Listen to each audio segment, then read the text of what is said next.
Hello Jammy Gamers and welcome back to another Jam Gaming video, 7 Days to Die. Now today is the Square City concept base. Now we're going to go through it quite quickly. You can get the themes and this is a very quick tour of the finished product. And this is where we're going to start. So we are slap bang in the middle of the city. So my theory being that if we really want to try out a proper base concept, we want to do it in the city where the rates are going to be slightly higher, slightly harder. And we've got our square here. It's around 15 by 15 and we're going to create a bit of a diagonal.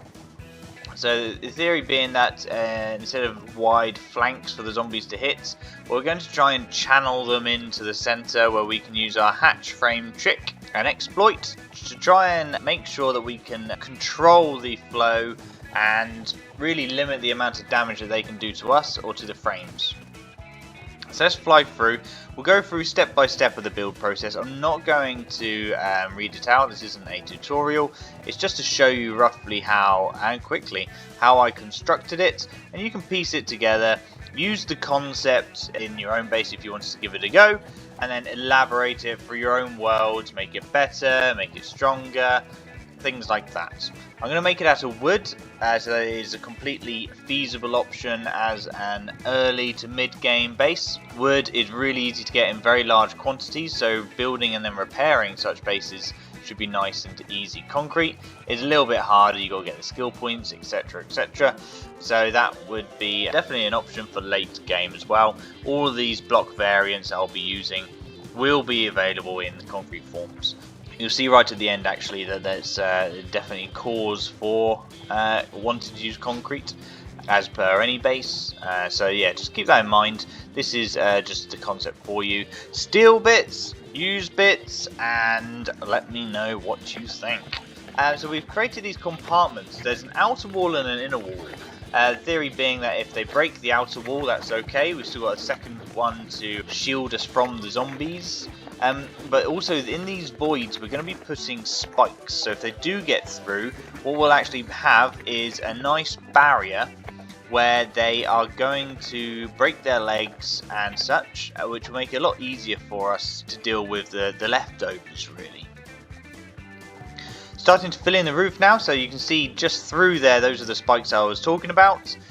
So again, if they break down the outer wall, they're going to have to wade through those spikes on the inner center to actually get to us. You can upgrade those to scrap metal if you really want to.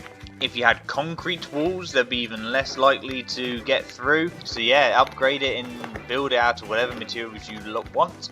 Really, just the view of it is, again, the concept, the view, the theory, or that's what I'm trying to get across. And you can beg, borrow, steal with pride any elements that you want, and then develop it to your own taste in your own world, your own practical need for it.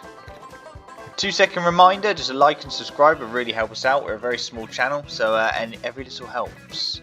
God, someone should comment slow about that. Here we can see the little windows above our hatch frame tunnels. So again, we're going to control the flow of zombies, in theory, through those 4 avenues, those 4 doors. And we're going to have, if we need to, as a fallback, small windows to shoot through with those iron bars to each doorway. So those hatches, we've got layers of 4 hatches coming all the way through. The front 2 will be up and we'll be striking over the top of them. That's the plan. And then we have another 2 in each doorway in case crawlers break them down, and we can slowly retreat backwards. The roof with the iron bars, this is going to be our fallback position. If we need to forsake the ground floor, we can shoot up the ladders and then literally with guns shoot down through the iron bars. Okay, so we've got our angle there, nice and easy. Here we are on the roof. I'm going to build a little watchtower. So now if you've seen the hatch frame elevator video, if you haven't, go check it out. But if you have, you'll see a very familiar sort of shape here.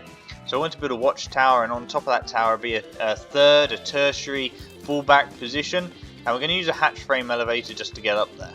So the hatch frame elevator, super handy. We recommend anybody building it in their base. And this 3rd fallback position is just on the very unlikely occasion that I might need to come all the way back.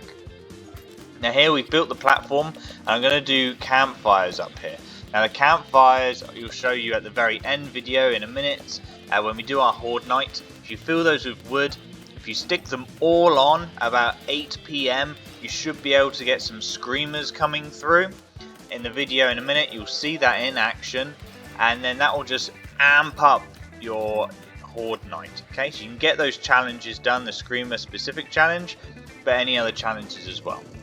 Now even dogs, dogs do tend to get caught by the hatch frames, even though they're technically one block high themselves.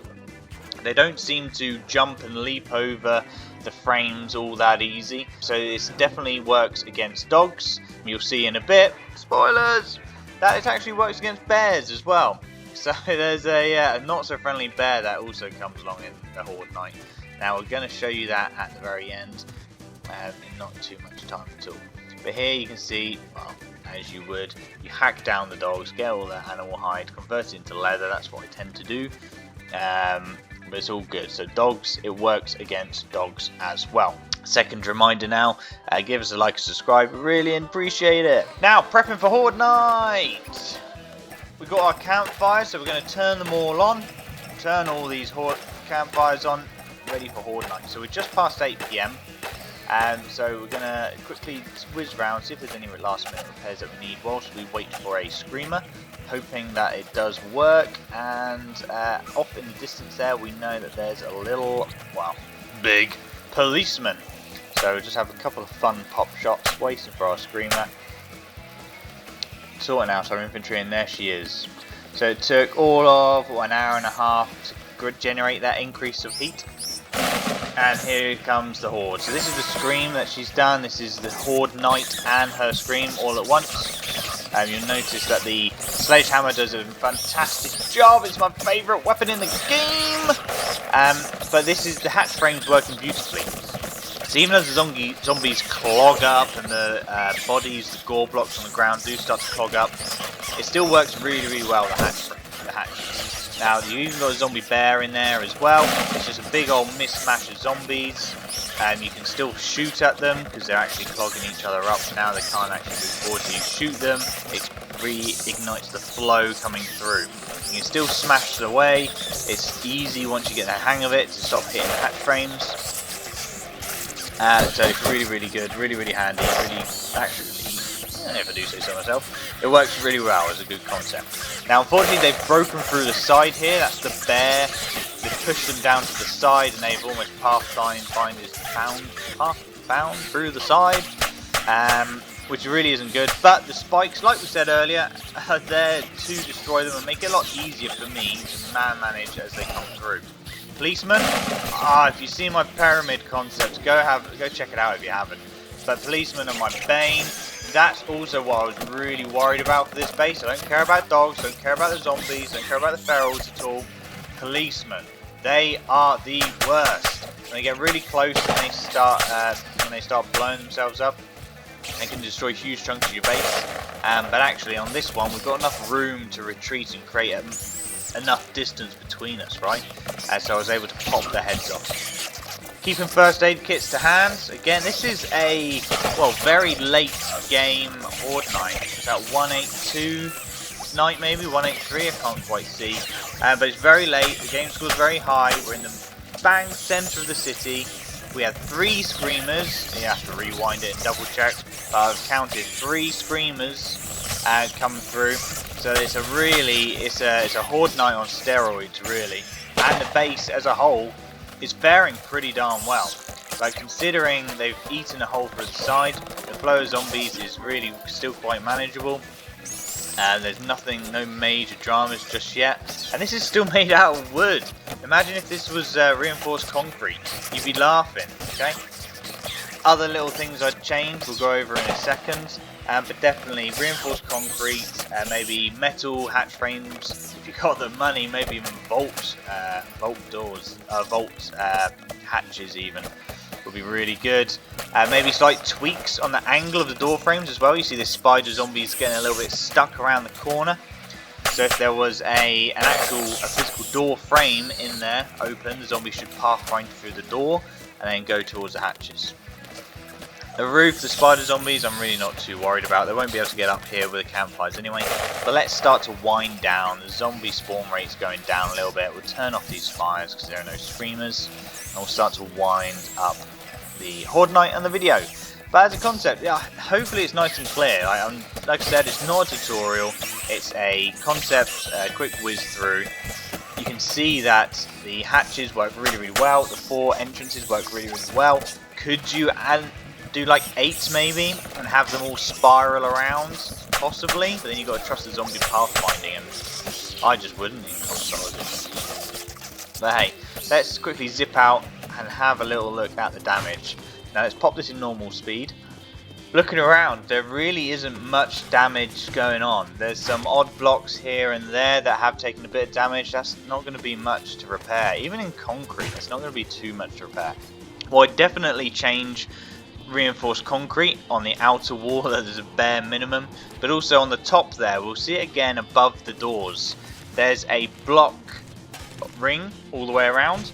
I would change that block ring here above the doors to iron bars 1 or 2 blocks out. That way, if they do get stuck along the sides, you can go onto the roof and you can shoot down through the iron bars onto the zombies that are being pesky and attacking the sides that you don't want. You do not want that because they'll eat through the side like this. But hey, I mean, if it's all concrete, like I say, that's a hell of a lot longer they're going to have to take smashing through the side, which you'll be able to run up and deal with them. And if they do get through that, if you had an inner wall of concrete or maybe even metal spikes, they're just not even going to touch you. Not going to touch you at all. So yeah, we'll wrap up in a minute. The really limited damage on a wooden base. Hope you enjoyed it as a concept. Again, it's a concept. Steal it. Use elements of it and adapt it to your own needs, but it works really, really well. That's a Horde Night on steroids. Please let us know what you think of it, and let us know what other videos you wanted to see for Jam Gaming. And if nothing else, give us a like and subscribe, and we will love to see you on the next one. Thank you very much, guys. Jam Gaming out.